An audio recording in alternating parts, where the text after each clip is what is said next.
So there's a story that my children loved to hear and wanted to hear over and over again about my childhood when they were little, and we called it the Gaggy and the Snake story. Gaggy was my grandfather, the Reverend Calvin Titus Perkins. Everyone called him CT. And the memory I had was of, he was a roving evangelist. He was a preacher, but he never had a big church for any period of time. He pastored tiny little country churches, and he would kind of bring them back to life and move on. And this story was a memory I had of a day, I believe it was a Saturday, when my grandfather, I followed him to the little country church of the moment.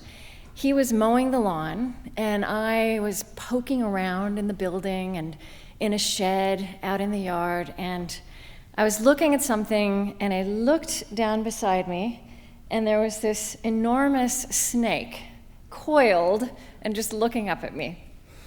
So I race out of the shed. My grandfather hears me. He comes to rescue me. In my memory, the snake follows me out of the shed, rears up. It's taller than my grandfather. He has a hoe, which he swings, and in one fell swoop, he kills the snake. He has vanquished evil. He's vanquished the serpent. And that is a perfect story to capture my grandfather. Faith for him was a battleground. The world was a treacherous place. It was full of dangers. It was full of temptations to sin. He was an expert on sin. And the result of that was a list of don'ts, of rules to avoid sinning. I didn't have to follow all his rules. My mother had, but it was very clear to us that he would prefer that if we would. You weren't supposed to drink or smoke or play cards or dance or go to movies or even go swimming, because if you went swimming, you might have to wear a revealing bathing suit and you might tempt someone to think about sex.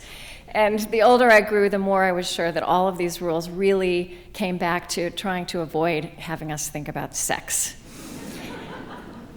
I went far, far away to college, and that whole religious world of my childhood just really ceased to make sense. I also, as I felt, grew very smart and learned things that I hadn't known before. I learned in a history class that why Southern Baptists were Southern Baptists. It wasn't anything I'd ever wondered about. It wasn't a question I'd ever asked. And the reason was that Southern Baptists were the ones who wanted to keep their slaves. I had learned that Southern Baptists were the only ones going to heaven. I mean, Methodists didn't even have a fighting chance. So I went home for Christmas that year.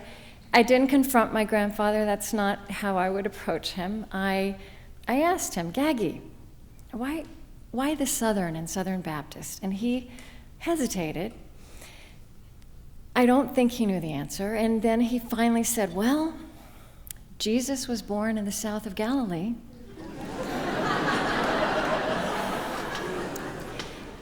And you know, I was furious, and I think I was disgusted, whether he was being deceptive, whether it was willful ignorance, whether he wasn't brave enough to say, I don't know. I was done with his religion. And I became a very political person. I ended up in my 20s in divided Berlin. I ended up on this great geopolitical canvas where good and evil was being acted out again. And it was very easy to do that in a grand way in that Cold War world of the 1980s. But in that place too, those clear, crisp distinctions really left me wanting. I knew people on the eastern side of the Berlin Wall who had nothing and who created lives of dignity and beauty and poetry and intimacy and meaning. And I knew people on the western side of that wall who had everything by any definition and whose inner lives were impoverished. And none of that was dependent on politics. And so I found myself asking questions which I very reluctantly realized were spiritual and religious questions. Questions of why are we here, and what makes for a worthy life? What are we to each other? I resolved that I couldn't possibly take religion in myself or in the world seriously if it couldn't be very different from that world of my childhood, of my grandfather. I had to be able to apply my mind. I had to know that it could be relevant and reconciled with all the complexity that I had experienced in the world. I ended up taking myself to the British Isles, and there I discovered this world of the great mystic writings, people like Julian of Norwich and Brother Lawrence, the Cloud of Unknowing. I listened to the BBC, and I discovered this quantum physicist, John Polkinghorne, who had also become a theologian later in life, and who talked about how he could take what he was learning about the cosmos as a quantum physicist in chaos theory, and he could find echoes in that with that could infuse his sense of the nature of God and what happened when he prayed and what happens when we die. I gained this ever larger sense that mystery, that both reality and mystery are much larger than we can possibly imagine, and that mystery is absolutely rooted in physicality and rooted in both the mess and the beauty of human life. And I found this described most exquisitely in the Bible itself. I was also very drawn to a Celtic idea of thin places, thin times, the idea that there are places where we can experience that the veil between heaven and earth is worn thin, where the temporal and the transcendent seem to touch. And I had experiences like that, and I remember standing on the west coast of Scotland, which is one of these places which is physically both bleak and gorgeous at the same time, and feeling like here I can breathe God. And so I followed that feeling. I went to divinity school. I studied theology. And the funny thing is, all of that took me straight back to my grandfather. If I was thinking about my sense of who God is or what it means to be religious, it was all infused with him. But what I realized, it wasn't infused with his rules. It was infused with his physicality, with the fullness of him, which was full of contradictions. He was strict, and he was also one of the funniest people I knew. He was playful. He once broke his ankle chasing me around the house. After he retired from preaching, he bought a farm, and he planted vegetables, and he had pecan trees, and he built birdhouses. In fact, he was one of the earthiest people I knew as well. I even had experienced enough of the world to be smarter than I was as a sophomore in college. And I realized that even his rules had some sense to them. They had some intelligence behind them.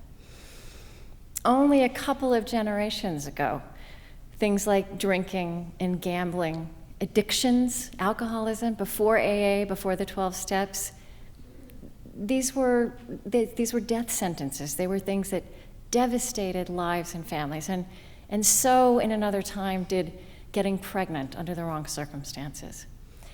And I remembered and cherished the fact that my grandfather actually had a very interesting mind. He had a second-grade education, but you could throw a mathematical problem at him, and he would be able to calculate this thing in his head in an instant. And you could pull out a calculator and you could check it. And it was very strange. He didn't know what to make of it. We didn't know what to make of it. It was kind of a party trick. But I think that it was something. It was something that he held in tension, and not a creative tension. He held it off to one side of this other so important part of who he was in the world. I don't believe he had ever felt that his mind was invited into his faith. I came through all of this and ended up creating a radio show where I take up these animating questions behind religion and spirituality, this question of what it means to be human, and look at how that runs through 21st century lives and all the disciplines we're engaged in the 21st century. And I kind of came to feel early on that I was doing this. I was doing theology, and I was leading this life of conversation, asking these questions for my grandfather, with my grandfather. When 15 years after I heard John Polkinghorne on the radio in England, I had him on my show, I was talking about quantum physics and theology, somehow with Gaggy in mind, asking questions he couldn't have asked.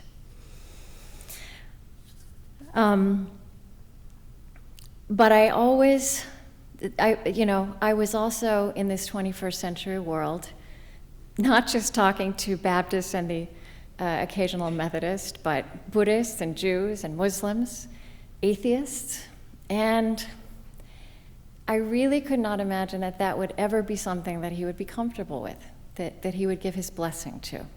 And that was a real source of sadness for me. When I wrote my first book, which was a kind of spiritual memoir, I ended up having to write a lot about him.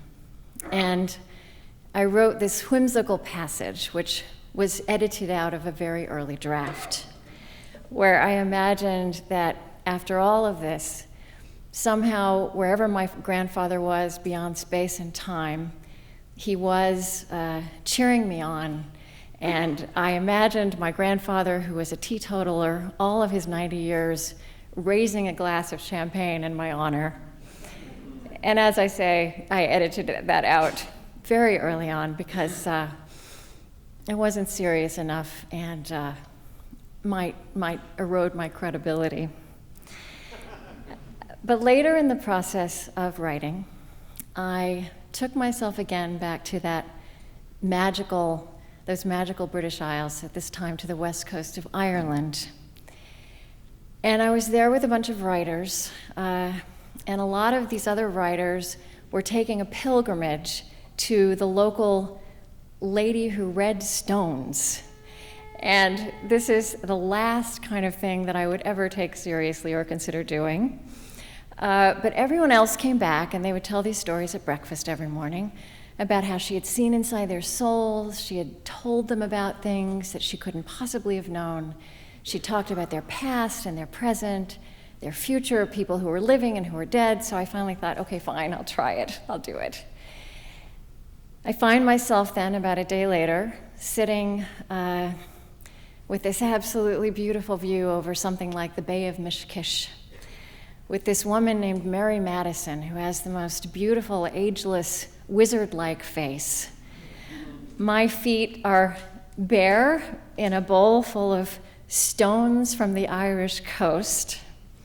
And she is, in fact, telling me things she can't possibly know. She knew nothing about me. She doesn't even ask your name or what you do. She told me about my work. She told me about myself. She described my children exquisitely. And then she started describing this gentleman she was seeing, and clearly it was my grandfather. And here's what she said. She said, "He's proud of you." She said, "He's not as serious as he looks." She said, "I think he was pretty stern in his lifetime. He must have had a lot of rules." She said, "He realizes now that he was even too strict with himself, that he denied himself some things." And she said, "He realizes now that we can become closed-minded when we could be investigating." I don't know what happened in Mary Madison's house that day. I don't know what she taps into. It's in that realm of mystery for me, which I honor. I do know that since that day, I have felt that I have my grandfather's blessing, and I forgot the best part. When she finished describing him to me, she said, "He's raising a glass to you." He's toasting you. Maybe he's toasting all of us right now. I knew on that day that I had his blessing, and he has mine. Thank you.